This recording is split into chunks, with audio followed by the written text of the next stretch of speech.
નવી એસી લીધી હોય તો સ્નેપ નહીં મૂકી મૂકશું જ ને મૂકવાની છે ને હા chilling vibes at home sweet home આ રૂપેશ બાર અત્યારે શું કામ હોય ભલામણા મેં નવું એસી લીધું -5 ઉપર ફફડાઈને બેઠો શાંતિથી ચિલ્લિંગ કરું એકદમ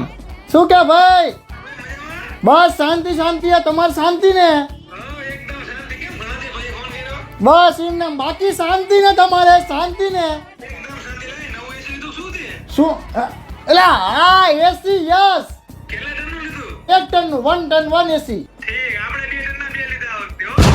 આટે હારું કહેવાય લીધા તો એમાં કઈ શોભ નો કહેવાનું કે નો કરવાનું હોય બધાને તમે એસી લીધું એમ કીધું અમે આ તો તે કીધું તારે મેં તને કીધું કે ભાઈ એસી લીધું એમ ભાવ શું વળી બિચારી કરવાની ભૂંડો લાગે છે કે હારો નથી લાગતો ફોન મૂક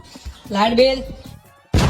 હા મુકેશભાઈ તમારેથી 1.5 મહિના પહેલા હું એસી લઈ ગયો હતો ને આપણે રિટર્ન કરવાનું છે ભાઈ ના ના કઈ થયું નથી પણ હવે થાય એવું છે દેણું આ તો જી પાછું હવે દઈ દેજો હો ભટ્ટે શેકી લઈશું પણ આ એસી નહીં ફાવે હવે અમને